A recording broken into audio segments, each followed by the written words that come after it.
स्वागत है आपका बी न्यूज़ नेशन में। मैं हूं आबिद हुसैन शेख। भीमा तीर के लुटेरों के लिए पुलिस ने की 2 टीमों की रचना। बीजापुर जिला चरचान में कल हुए लूट मार और चोरी की घटनाओं के बाद पुलिस विभाग के लिए बड़ा चैलेंज बना है। इसी चैलेंज पर आज जिला एसपी एचडी आनंद कुमार ने प्रेस मीट के जरिए कहा कि इन लुटेरों को दबोचने के लिए 2 टीमें बनाई गई हैं। इस तरह के मामले आंध्रा और तमिलनाडु में देखे गए हैं, इसीलिए पुलिस विभाग सतर्क होकर सीसीटीवी फुटेज और मोबाइल ट्रैप करके उन्हें दबोचने में जुटी है, कहा जिला एसपी एचडी आनंद कुमार ने। ದಿನಾಂಕ 17/8/2022 ಅಂದರೆ ನಿನ್ನೆಯ ದಿನ ಚಡಚಣ ಪೊಲೀಸ್ ಠಾಣಾ ವ್ಯಾಪ್ತಿಯಲ್ಲಿ ಒಂದು ಗಮನವನ್ನು ಬೇರೆಡೆಗೆ ಸೆಳೆದು ಹಣವನ್ನು ಅಪಹರಿಸಿರುವಂತಹ ಒಂದು ಪ್ರಕರಣ ದಾಖಲಾಗಿದೆ. ಈ ಪ್ರಕರಣದಲ್ಲಿ ಅಮೋಘ ಸಿದ್ಧ ಮಲ್ಲಪ್ಪ ಕೋಳಿ ಎನ್ನುವಂತಹ 55 ವರ್ಷದ ವ್ಯಕ್ತಿ, ಅವನು ಸಿದ್ದರಾಮ ತಂದೆ ಶಿವಣ್ಣ ಕಾಪ್ಸೆ ಅನ್ನುವಂತಹ ಒಬ್ಬರು ವ್ಯಾಪಾರಸ್ಥರ ಬಳಿ ಡ್ರೈವರ್ ಆಗಿ ಕೆಲಸ ಮಾಡ್ತಾ ಇದ್ದ.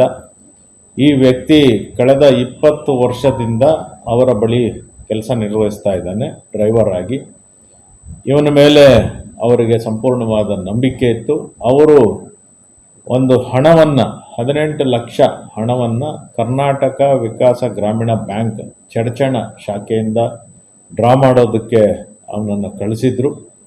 ಆ ವ್ಯಕ್ತಿ ಹಣವನ್ನು ಡ್ರಾ ಮಾಡಿಕೊಂಡು ಅದನ್ನು ತೆಗೆದುಕೊಂಡು ಬಂದು ತನ್ನ I-20 ಕಾರ್ನಲ್ಲಿ ಇರಿಸಿ ಕಾರನ್ನು ಇನ್ನೇನು ಚಾಲನೆ ಮಾಡಬೇಕು ಅನ್ನುವಂತಹ ವೇಳೆಯಲ್ಲಿ ಯಾರೋ ಒಬ್ಬ ಅಪರಿಚಿತ ಯುವಕ ಮುಂದೆ ಬಂದು ನಿಮ್ಮ ಕಾರ್ನಲ್ಲಿ ಏನೋ ಇಂಜಿನ್ನಿಂದ ಆಯಿಲ್ ಲೀಕ್ ಆಗ್ತಾ ಇದೆ ಅಂತ ಹೇಳಿದಂಥ ವೇಳೆಯಲ್ಲಿ ಈ ವ್ಯಕ್ತಿ ತನ್ನ ಬಳಿ ಇದ್ದ ಹಣವನ್ನು ಸೇಫ್ ಮಾಡದೆ ನೇರವಾಗಿ ಕಾರನ್ನು ಆಯಿಲ್ ಲೀಕೇಜನ್ನು ನೋಡೋದಕ್ಕೆ ತಕ್ಷಣ ಅಲ್ಲಿಗೆ ತೆರಳಿದಂಥ ವೇಳೆಯಲ್ಲಿ ಅವನು ಬಾನೆಟ್ನ ಓಪನ್ ಮಾಡಿದಂಥ ಸಮಯದಲ್ಲಿ ಅವನನ್ನು ಗಮನವನ್ನು ಬೇರೆಡೆ ಸೆಳೆದು ಆ ಹಣವನ್ನು ತೆಗೆದುಕೊಂಡು ಹೋಗಿರುವಂಥ ಒಂದು ಪ್ರಕರಣ ದಾಖಲಾಗಿದೆ.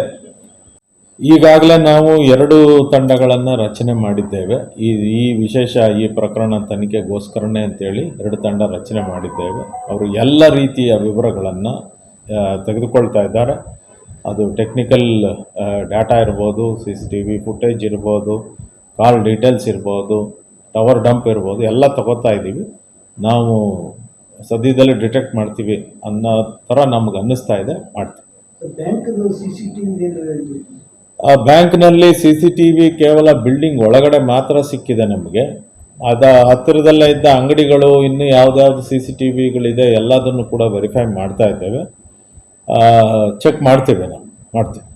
और खबरों के लिए देखते रहिए बी न्यूज़ नेशन।